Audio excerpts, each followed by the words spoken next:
everybody. I'm Darren Dunlap with the Fargo-Moorhead West Fargo Chamber. I'm so pleased today to be joined by Brianne Demers, who's the president of Gunderson Jewelry.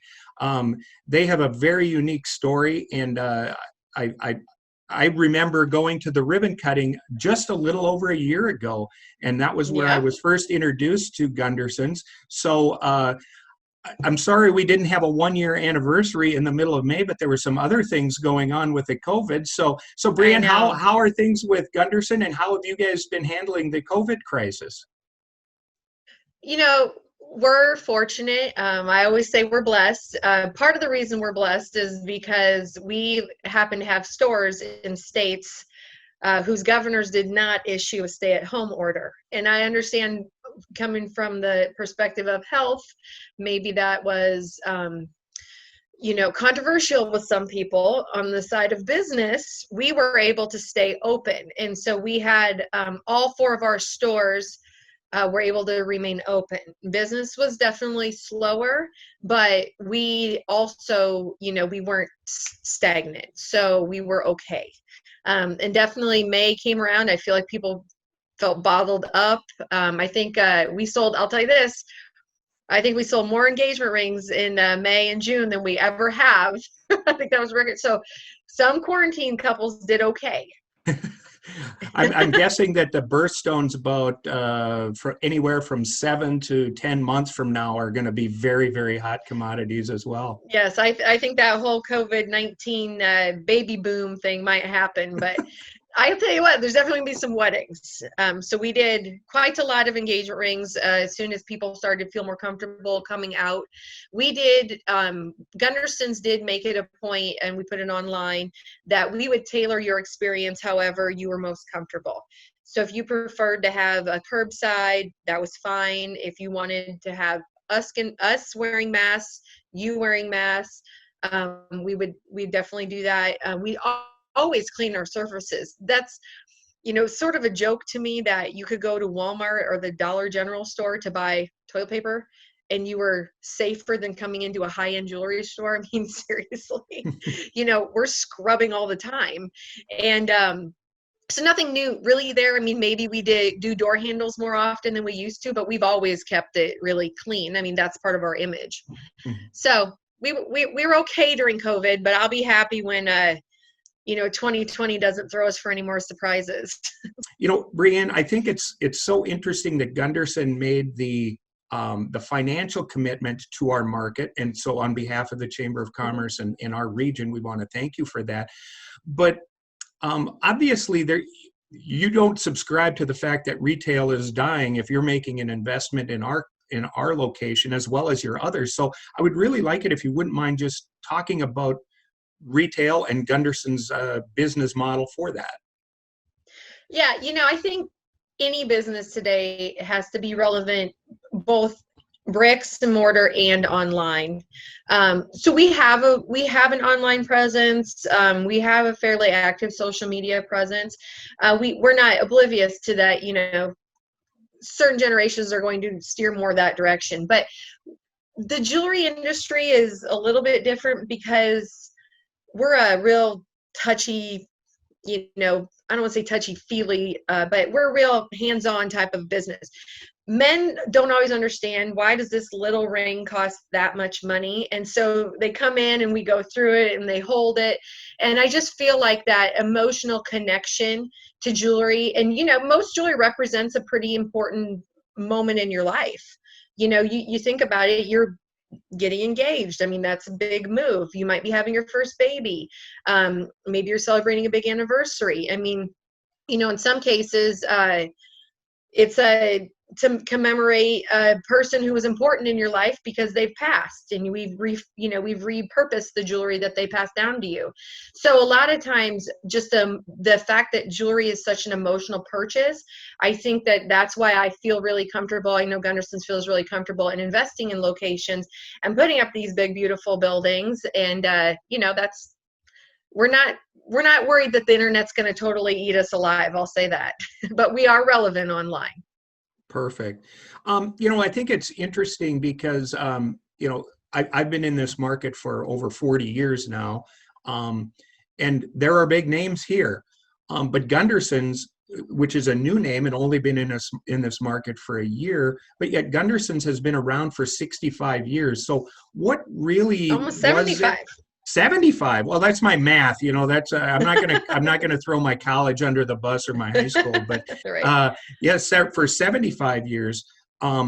So what made this market so interesting to you and to Gunderson's, along with the other outlets that you currently have?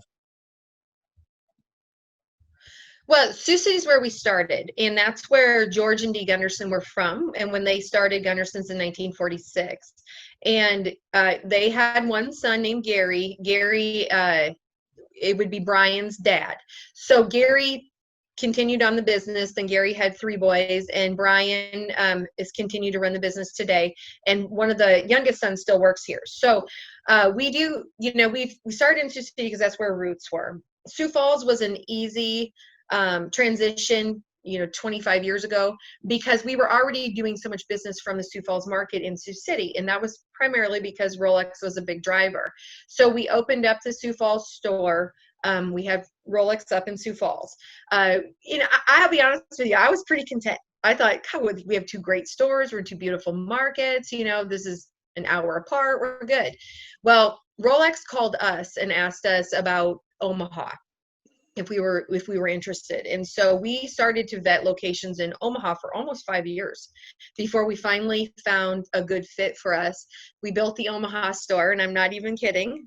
We hadn't even opened the doors for business. We were in a soft open, and the grand opening was like the next weekend. And some of the people from Rolex flew in to see the store, and that's normal. And we appreciate that they come and do that. And we're having lunch, and they said, "So, what do you think about Fargo?" I was like, I just spent 8 weeks every day driving back and forth from Sioux City to Omaha. I'm like, can we make $1 here before we start talking about another market? And Brian had always had Fargo on his radar. I mean, he really did. So I think that when we knew Rolex wanted to go in with us to Fargo, it was a pretty easy yes for him. I was not as easy of a sell, and not because I don't love Fargo. I actually rave about Fargo now, but I had never been to Fargo. And of course, I, like everybody else, I'm going, it's cold, it's windy, and it's 4.5 hours away.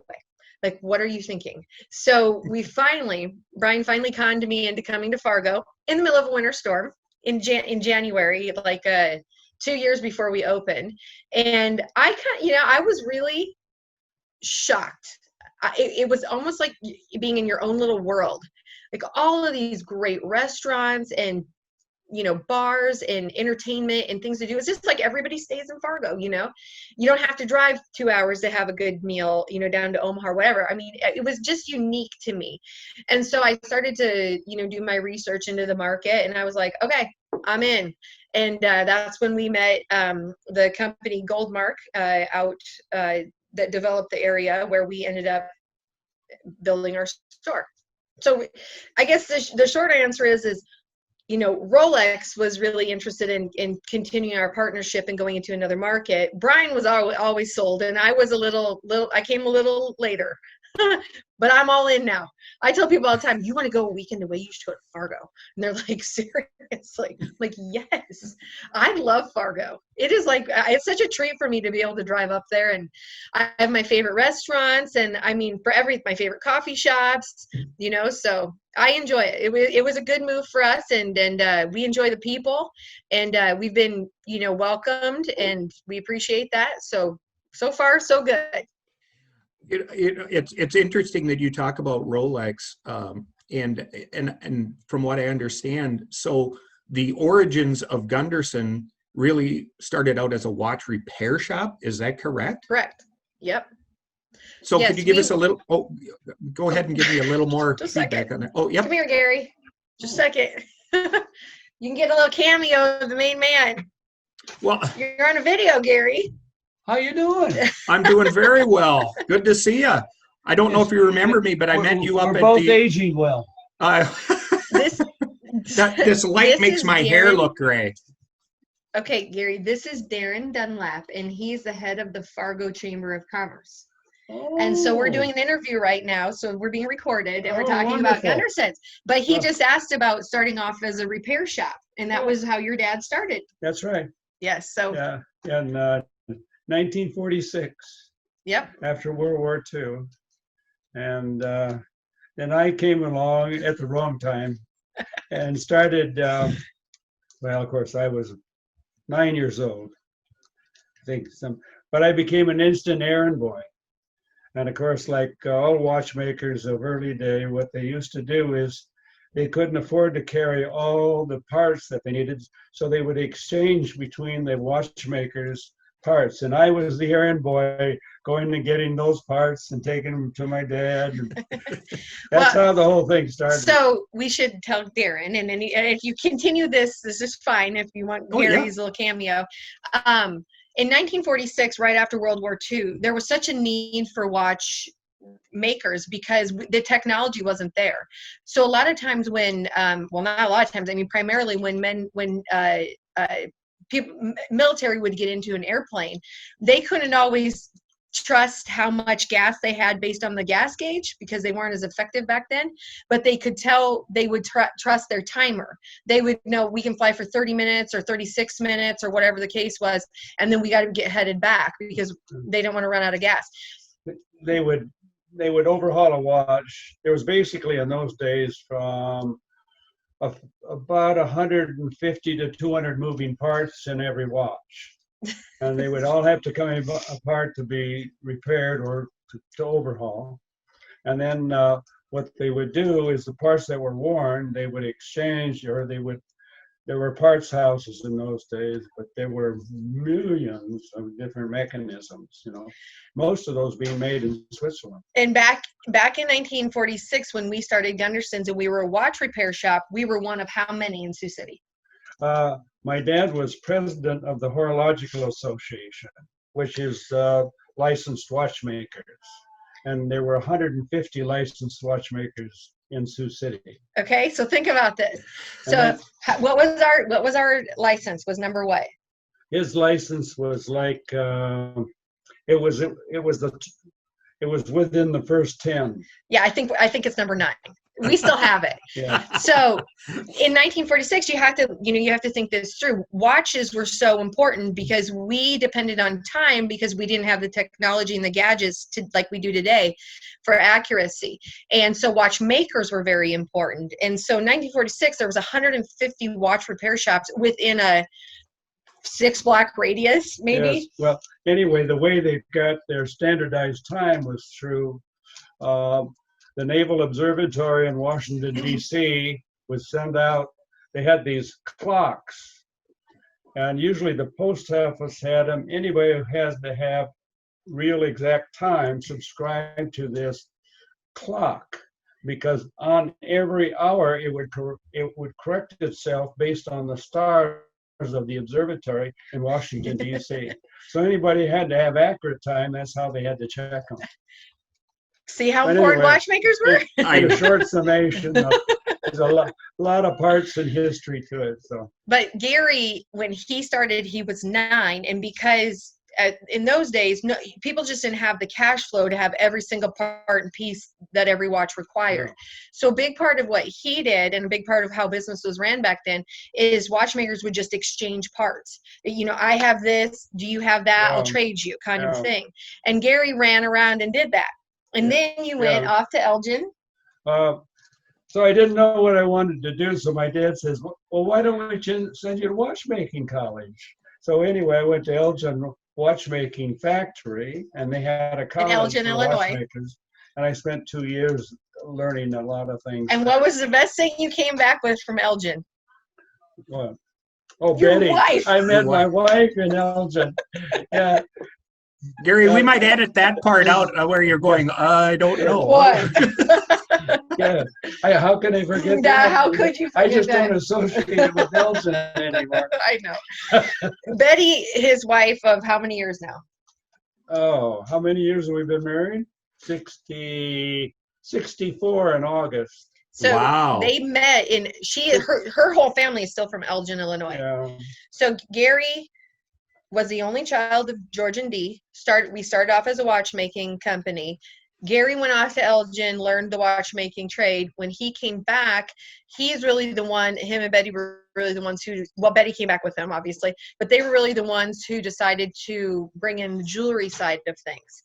And so it was Betty and Gary and George and Dee running the place for a long time. Then you hired Richard. Yeah, I picked up most of my information. My dad came up, he learned his trade from the time he was 14 years old. His mother sent him to this Perry Berglund, who had this watch parts and watch repair organization, and he sold lots of jewelry equipment and things to different jewelers, because there were a lot of jewelers in town at that time. And so I picked up he picked up all of his trade work from this one Swedish immigrant who learned his trade in Stockholm, Sweden, and he became very proficient. And one day, you can imagine 150 to 200 moving parts in these watches. He could take apart, clean, overhaul, put back together, and adjust. He could do 20 of them a day. The best I could ever do, it always burned me up because I could never reach what he did, was 9. I could do 9, but he could do 20, even when he retired. Yeah. Well, anyway, that's a short story. Well, good. There you go. So this is Gary Gunderson, the one and only. Then we ran into this whiz. Yeah. Oh, the little girl from Primgar, Iowa. Yep. Small town. Wow. Got my ring. He was fixing a ring for me. Oh, he's still deal. a jeweler. Nice meeting you. Thanks for listening. Good. Nice meeting you too, Gary. Thank you for the story and for the input. I appreciate that. Thank you, Gary. You're welcome. Poor Gary is 80 and would love to retire, but when he's in town, I'm always like, Gary, can you do this? Can you do that? And we still have his bench. So he's still a runner. He's still a runner. Oh no, then. he just fixed this ring for me. Wow. Isn't that nice? Yeah. So. Well, you know, one thing, Brianne, and I would like to touch base with that piece of art that you have behind you, and that was so nice when we got on the call. I was noticing it, and it's just beautiful piece of art. But I was wondering if you could maybe fill our viewers in on what exactly that is. So I sold a very rare natural color diamond here, a handful of years ago, and this is the type of diamond that is GIA's probably seen a dozen of them. I mean, it's very, very rare color combination, and I sold it, and the family that bought it, and we created the mounting and everything for them. Very good family, very good around the community. So in the time frame of me being in the jewelry industry, I met this painter, and her name is Angie Crabtree. And Angie does canvas paintings of diamonds, which is crazy if you really think about it. She paints every little facet you can see on there. So what we did is when the family bought the diamond and presented it to the husband presented it to his wife, we then had Angie paint the stone.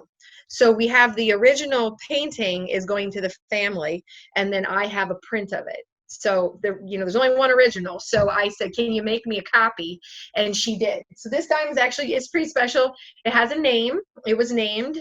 The name is the Francine. So that's the story behind it. Pretty fun. A lot of people ask about it. That is beautiful. That's beautiful. You know, Brianne, I guess what I'd like to do, I'd like to wrap up with one of the things that we've always, or that I found out about Gunderson, is that when you move into a community, you're just not moving into a city, you're moving into a community, and you really try to make Gunderson's a part of that community and giving back. So I'd really like you to speak on that, if you wouldn't mind, please. Absolutely. Every market we are in, and now we're in 4 with the addition of Fargo last year, we make it a point. It's part of our makeup. It's just part of our corporate structure is we are very proactive about being supporters of the community. We can't do it all, we get a lot of requests, but we try to really make it a point to partner with really good organizations. And I always tell people, it's a lot of companies will say, sure, I'll buy an ad, or I'll give you, so many dollars towards your fundraiser or whatever, which we do a lot of that. But we also really advocate for our employees to find something that they want to be a part of, something that they're passionate about, and then we pay any membership fees that they have so that they can volunteer or donate whatever they need to donate, time, money, whatever, so they can be a part of something. But also when we get into like American Red Cross or any of those types of big organizations, JDRF is another big one we do a lot with down in Omaha. When we get involved in those, we also buy a table so that we are present. And if you ask my husband, he says, oh my God, auction season or fundraising season is like Brianne's sports, like her Super Bowl. Because I personally go as often as I can. And that's, for me, that's between Omaha, Nebraska, and Fargo, North Dakota. I mean, I'm talking 4 states. And my calendar in the fall is all very much based around these different fundraisers that we support as a company. And then I sit there personally, as does all of my staff, and we bid and buy, and, we play the raffle ticket stuff. We do all of that. So it's not just Gunderson's as a company writes a check and then shuts the door. I mean, we advocate for our employees to become very involved, and we don't care what it is. We just want them to be passionate about it so that they enjoy doing it. And then we personally, me and Brian Gunderson especially, we personally get involved, and we become as much of an advocate for those organizations as we can too, because we're not in North Dakota every day. Well, Brianne, I can't thank you enough for taking the time today. I know that this is a busy time of the season, and it's going to be even busier in the next 7 to 9 months with all of the engagements and all of the babies. firstborn babies and all of that sort of stuff. Right. But thank you so much, and so belated happy first birthday in the Fargo Moorhead West Fargo market, and thank you very much for choosing to move your operation or to expand your operation to Fargo, and thanks to Rolex too. We really like that idea. But yeah, we're very thankful that you've chosen to open such a beautiful store in our market. Thank you very much for what you do in the community, and thank you so much for taking the time and bringing your wonderful team to our market as well. So yeah, absolutely. And we, on behalf of Gunderson's, thank you to the Fargo community, because we didn't have the doors open, and we had people, what is this place? Can we come in? And we, we let them in. We're like, hey, we're setting up, and we're not dressed professionally, but you're welcome. And, we've had just such a wonderful experience. The people of Fargo are awesome.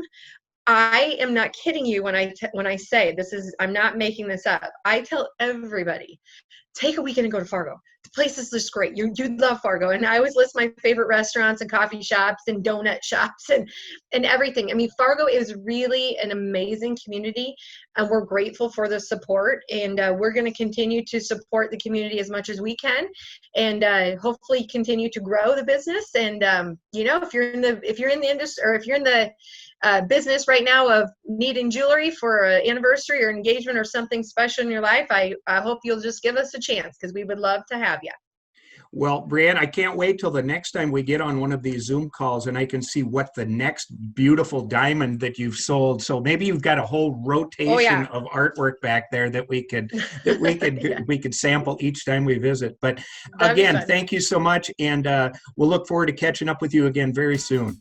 That sounds great. Thanks, Darren, and thank you to the Chamber for everything. This was great.